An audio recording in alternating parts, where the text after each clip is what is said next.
मेला आपके गांव में लगा है, उसके बारे में क्या विचार है? बढ़िया रहा? अच्छा जी, बहुत ही अच्छा। और क्या आगामी समय में भी ये मेले लगने चाहिए? अगली साल और लगने चाहिए और सूचना होनी चाहिए, मिलना चाहिए। बिल्कुल। ये तो मैं आप खुद कर रहा हूँ जी, सब्जी का काम मेरे आपके खेत में बीज रहा हूँ। ठीक है। मैं पट्टा में खाद नहीं गे रहा हूँ, ना हो तो ना हो, 2 साल हो गए मुझे वो छोड़े जी। आज हम पहुंचे हैं फरमाई कला के किसान मेला में। तो किसान मेले में हमारे काफ़ी यहाँ स्टॉल वगैरह लगी है बीज वगैरह के लिए। तो जो प्राकृतिक खेती के अकॉर्डिंग ये मेला लगाया गया था, जिसमें जो ऑर्गेनिक खेती है उसकी तरफ काफ़ी बड़ा इसमें प्रचार प्रसार हुआ है।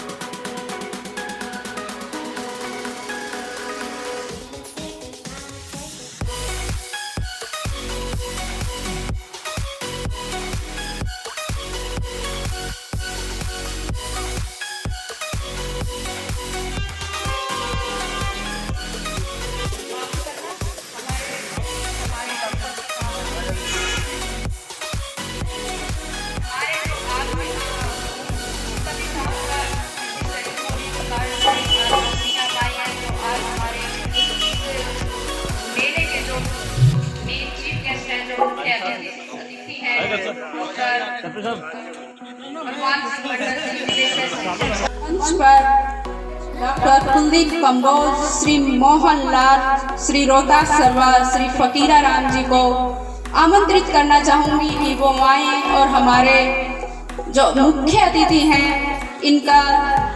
इनको सम्मानित करें, इनको अपनी तरफ से कुछ भेंट दें। कुलदीप कंबोज जी।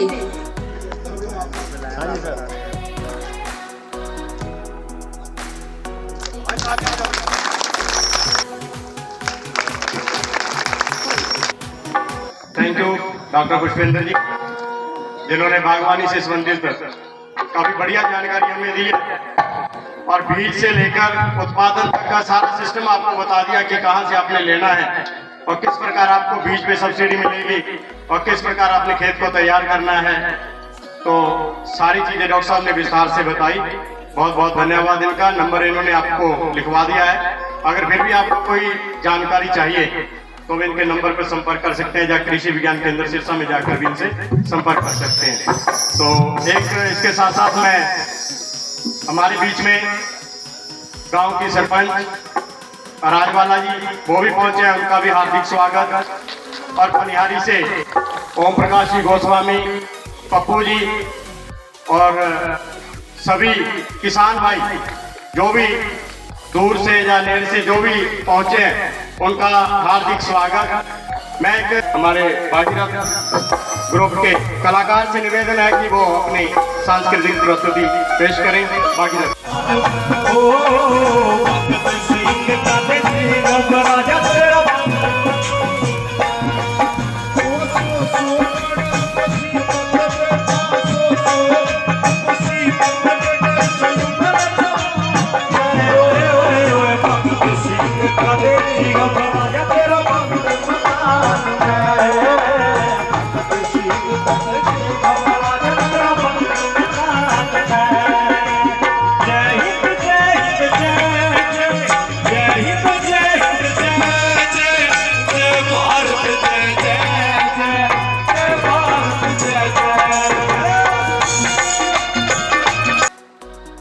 धर्मपाल खोखर जी, पूर्व तहसीलदार, वो भी हमारे बीच में पहुंच चुके हैं। उनका भी यहाँ पहुंचने पर हार्दिक स्वागत धर्मपाल खोखर जी का।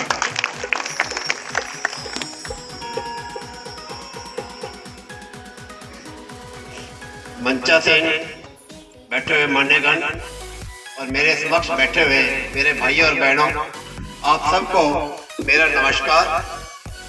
मैं डॉक्टर वीएस बंसल पशुपालन विभाग में उप निदेशक के पद पर कार्यरत हूँ और आज के प्रोग्राम में आप लोगों से रूबरू होने के लिए मैं डॉक्टर जाखड़ जी का तहे दिल से आभार प्रकट करता हूँ। मैं आपको मुख्यतः जो पशुपालन विभाग की स्कीमें हैं उसके बारे में ही जानकारी दूंगा। सर्वप्रथम तो आपको मैं सूचना दूं कि हरियाणा सरकार की तरफ से एक पशु मेले का आयोजन किया जा रहा है चरखी दादरी में 11 मार्च से लेकर 13 मार्च तक। 11 मार्च से 13 मार्च तक चरखी दादरे में पशु मेले का आयोजन किया जा रहा है। जिसके अंदर कोई भी पशुपालक अपनी अच्छी नस्ल की मुर्रा नस्ल की भैंस, मुर्रा नस्ल का जोटा, देसी गाय जिसमें साहिवाल, हरियाणा या क्रॉस ब्रेड गाय, ऊंट, ऊँटनी, भेड़े व बकरी या किसी के पास अच्छी नस्ल का घोड़ा और घोड़ी हो, उसके साथ उसमें वो पार्टिसिपेट कर सकता है। इनामों की घोषणा अभी तक सरकार ने नहीं की है, परंतु अच्छी राशि में इनाम दिए जाएंगे। जो भी पशुपालक अपना पशु वहां लेकर जाएगा, उसको आने जाने के लिए पशु को लेकर जाने के लिए और लाने के लिए सरकार के नियमानुसार किराया दिया जाएगा। और जो पशुपालक वहां जाएगा उनके ठहरने की व्यवस्था और खाने पीने की व्यवस्था विभाग द्वारा की जाएगी। दूसरा था हमारा जो पशुधन बीमा की स्कीम चल रही है, सरकार की मेरे हिसाब से सबसे उत्तम स्कीम मैं मानता हूं पशुपालन विभाग की पशुधन बीमा स्कीम है। ये गाय, भैंस, ऊंट, सुअर, भेड़, बकरी इनके लिए स्कीम है। और कोई भी पशुपालक इसके लिए कहीं जाने की जरूरत नहीं है। सबसे पहले आपको एक सरल पोर्टल है हरियाणा सरकार का, उसके ऊपर आपको रजिस्टर करवाना है। आपके पास मैसेज आ जाएगा और जो बीमा कंपनी का कर्मचारी है उसके पास भी मैसेज आ जाएगा।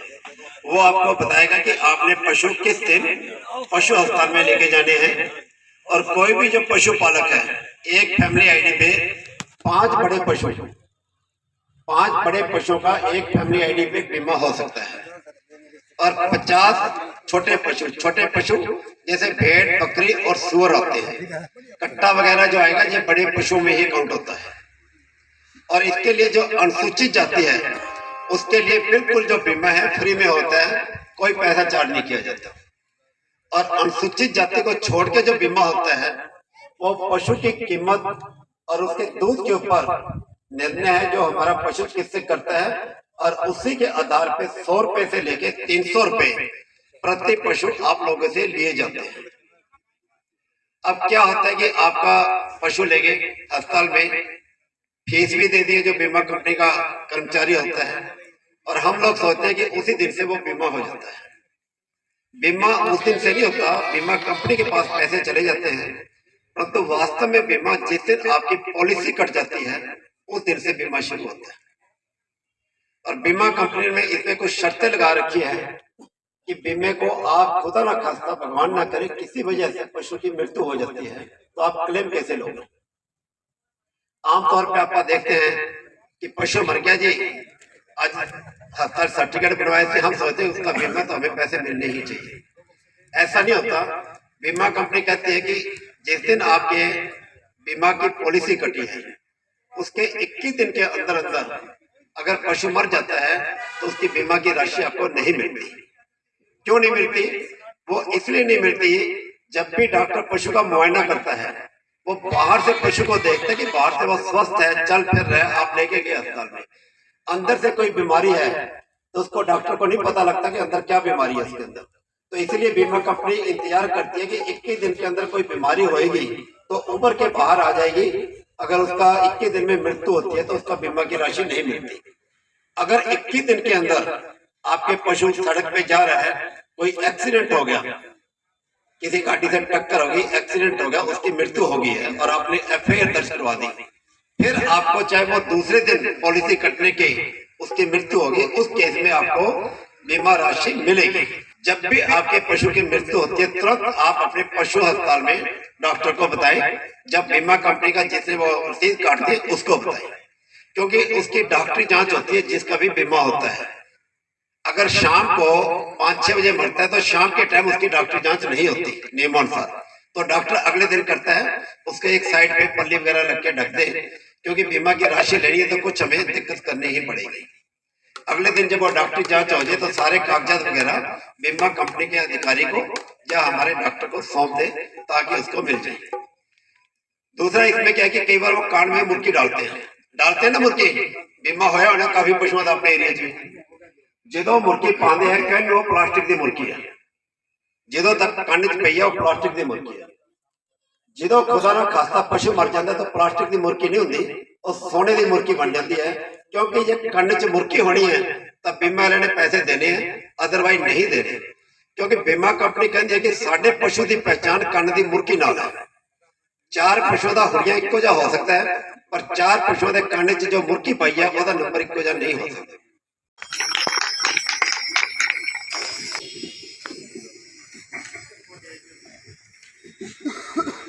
थैंक यू, बहुत बहुत शुक्रिया मैडम जी। आज के इस जिला स्तरीय प्रोग्राम में हमारे मुख्य अतिथि हमारी यूनिवर्सिटी के vice chancellor professor BR Kamboj ji ने आना था और उनको कुछ मजबूरी के कारण वो नहीं आ पाए, तो मैं चीफ गेस्ट नहीं हूँ, मैं आपका छोटा भाई हूँ, आपके बीच में आया हूँ, मैं भी एक मजदूर हूँ। तो सबसे पहले तो, और कई बार प्रोग्राम करते हैं ना तो सबको जल्दी रहती है कि जी फटाफट बुला लो, गर्मी होगी, जाना है, काम है। जाना नहीं है, क्योंकि उस अल्लाह ने, उस वाहिगुरु ने, उस मालिक ने इतना सुंदर जोड़ा दिया है, तो हमने अभी जाना है।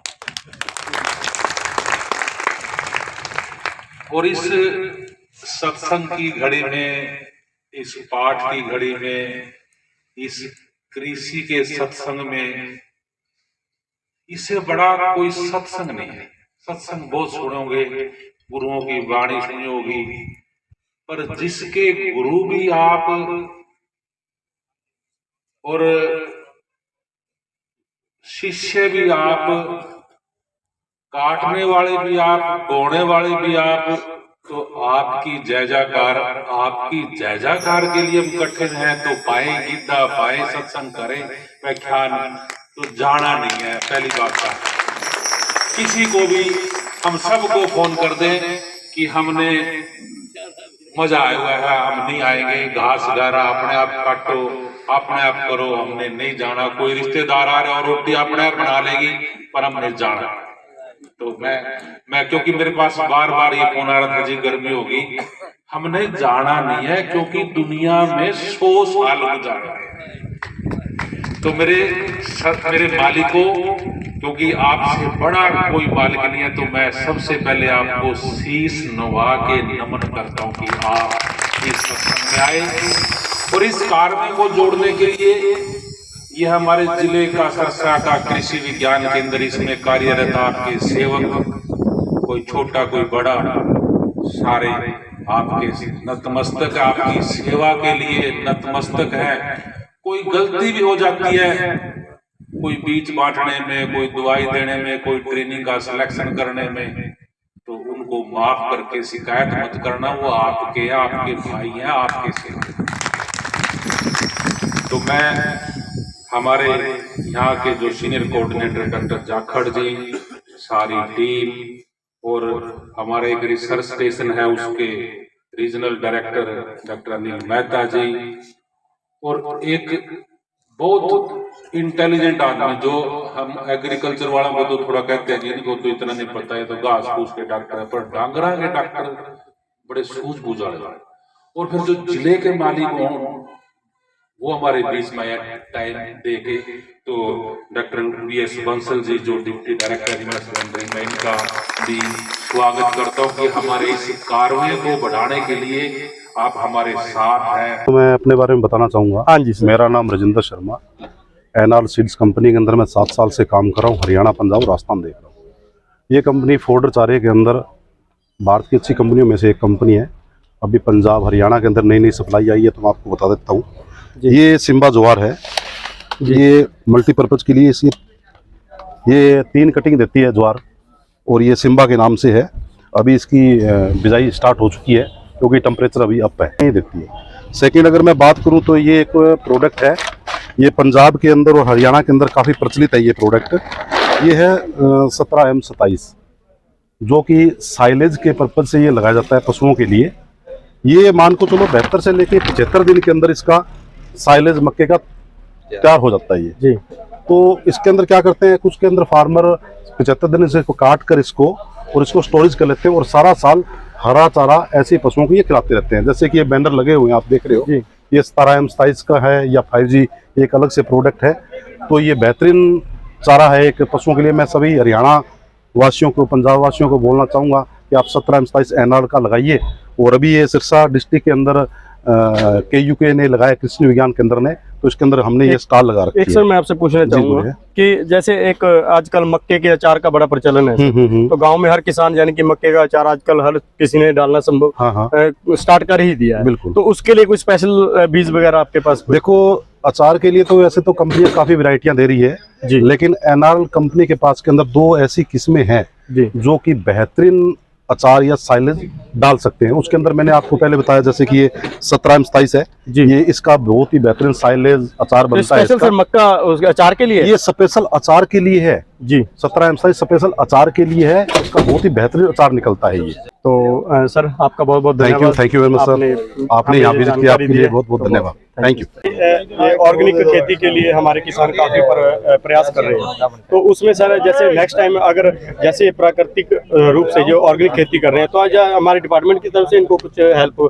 की जा रही है? ऐसा है साहब, यूनिवर्सिटी की तरफ से कृषि विज्ञान केंद्रों के माध्यम से जो नेचुरल फार्मिंग पे हमने इतना कैंपेन चलाया हुआ है, उनको जो है ना हम खेत पे डेमोन्स्ट्रेशन दिखाते हैं, ट्रेनिंग देते हैं, उनकी विजिट कराते हैं, ताकि किसान इस पहल में आगे आए। और अब समय है, क्योंकि प्राकृतिक खेती उसमें आप गाय के गोबर से, पेशाब से, हमारा लस्सी से, नीम से, आक से, दतूरे से, ये चीज़ें जो हमारा जो वेस्ट है खेती का, उसको खेत में मिला के उसको तत्व पूरे मिलेंगे फसल को, पर जो ये हमारा जहर है ना वो नहीं जाएगा, और जिससे हमारा खाद्यान्न में उसमें क्वालिटी आएगी। और ये अच्छी पहल है, यूनिवर्सिटी काम इसमें बहुत जोरों से काम जी। एक सर जैसे आज ये मेला परमाई कला में लगाया और आप इसमें शिरकत की, आपने काफी जानकारी मिली है, तो क्या इस तरह के मेले हर गांव में लगने चाहिए? हर गांव, देखो ये तो जिले लेवल का, फरवाई गांव को मैं धन्यवाद मुबारकबाद देता हूँ कि इन्होंने पहल करी। जिले लेवल का मेला आसपास जो है ना जितने भी यहाँ किसान साथी आए हैं, तो ये भी एक जो ना आगे से आगे एक आदमी को बताए, ऐसे करके ना ये प्रयास धीरे धीरे गांव जन जन तक जाएगा, तो मैसेज जाएगा। और कृषि विज्ञान केंद्र जिले में हर गांव तक जो है ना हमने कॉन्टेक्ट फार्मर के साथ करके ना सबको हम हर गांव में जाएंगे। और कृषि के सर जैसे परंपरागत खेती है, तो खेती के साथ साथ लोगों को जैसे अदरवाइज और बिजनेस भी हैं, जैसे मशरूम की खेती होगी या एक्स्ट्रा इसके साथ आप काम कर सकते हैं, उसके लिए क्या सर प्रोसीजर है? हमारे ट्रेनिंग कृषि विज्ञान केंद्र में मधुमक्खी पालन पर है, मशरूम पर है, नर्सरी पौधे तैयार करने पर है, केंचुए की खाद बनाने पे है, लड़कियों के लिए कटाई सिलाई का है, टाई एंड डाई का है, अचार, चटनी, मुरब्बा, जैम, जेली, स्क्वैश बनाने के ऊपर है। तो ग्रामीण इलाके में रहने वाले जो ना 2 आदमी खेती कर रहे हैं, कुछ साथ में अचार चटनी का काम कर रहे हैं, कोई मशरूम का काम कर रहा है, कोई शहद का काम करता है, कोई हमारा जैसे अब ये पिरल मिल्ट का है, मोटे अनाज का है, तो सारे रल मिल के अलग अलग कारोबार करेंगे, तो तभी तो है ना हम अच्छी आमदनी ले पाएंगे। तो ये थे हमारे साथ हमारे डायरेक्टर चौधरी चरण सिंह यूनिवर्सिटी के हिसाब से, इन्होंने काफी बढ़िया जानकारी दी और मैं आशा करता हूँ कि मुझे जानकारी अच्छी लगी होगी और परंपरागत खेती से हटकर आप एक प्राकृतिक खेती की तरफ जरूर बढ़ेंगे। धन्यवाद। आशीष, इसमें यह है कि ये HAU Hisar, Haryana agriculture university Hisar का बीज तैयार किया हुआ है जी। और दूसरी बात यह है कि ये जैसे अभी मेरे से फार्मर पूछ रहे थे कि अभी इसके लगाने का टाइम चला गया, लेकिन हम ये कहते हैं कि अभी ये 15 मार्च तक भी आप इसको लगा सकते हो जी। 15 मार्च के हमने इस पर खुद ये हमने लगा के देखा हुआ है, 15 मार्च के बाद भी ये बहुत बढ़िया प्याज तैयार हुआ है, उसका हम आगे बीज भी तैयार कर रहे हैं। और इसको तैयार करने का तरीका ये जो है, ये जो धान के छिलके, चावल के छिलके की राख होती है, उसके अंदर वर्मी कंपोस्ट, पैरालाइट जी वर्मी कंपोस्ट और छिलके की राख और जैविक DAP डालकर बेड के ऊपर हम इसको तैयार करते हैं। ठीक है। और मिनी फारा जी, जिसको छोटा फारा भी कहते हैं, मिनी फारे से हम इसको पानी देते हैं, इसको कोई फ्लडी पानी नहीं जाता। और ये बहुत, हाँ जी। कितने समय में ये प्याज तैयार हो जाएगा मालूम? ये प्याज वैसे तो आम तो प्याज की जो किस्म है लगभग 3 महीने में तैयार होती है जी। तो तैयार तो इसने 3 महीने में ही होना है, लेकिन इसकी खासियत ये है कि इसको हम लंबे टाइम तक इसको स्टोरेज कर सकते हैं जी। ये खराब नहीं होता, ये बहुत बढ़िया प्याज है। इसमें 2 किस्म आती है, एक है HO3 हिसार ओनियन 3 और एक है HO4 जी। ये दोनों हिसार यूनिवर्सिटी की किस्म है, ये लंबे टाइम तक ये तैयार रहती है। और इसके अंदर कोई भी हम अपने खेत में जैविक ही तैयार करते हैं इसको, कोई यूरिया या डीएपी का इस्तेमाल हम अपने फार्मर पे नहीं करते। नहीं। चलो सर, धन्यवाद आपका जानकारी के लिए। हमारे साथ यहाँ के किसान भी हैं, उनसे पता पूछेंगे कि आपको जानकारी कैसी लगी है यहाँ की। जैसे डॉक्टर साहब आए थे, तो आपको क्या मेले के बारे में आपके क्या विचार है? मेरा बहुत ही अच्छा विचार है जी, बहुत ही सुनी ध्यान अक्ल दी है, बहुत ही सुनी बात करी है, पशुओं के बारे में, खेती के बारे में बहुत सुनी बात करी।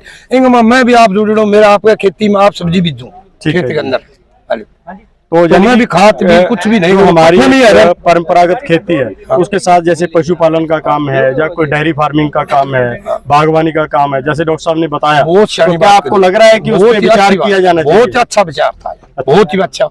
रोटी खाने के लिए नहीं टाइम मिला, मुझे ये बात सुनेंगे, फिर कुदरती बटा हुआ गया घर पर जाना। ये मेला आपके गांव में लगा है, उसके बारे में क्या विचार है? बढ़िया, अच्छा जी, बहुत ही अच्छा। और क्या आगामी समय में भी ये मेले लगने चाहिए? अगली साल और लगने चाहिए, और सूचना होनी चाहिए, मिलना चाहिए। बिल्कुल, ये तो मैं आप खुद कर रहा हूँ जी, सब्जी का काम मेरे आपके खेत में बीज रहा हूँ।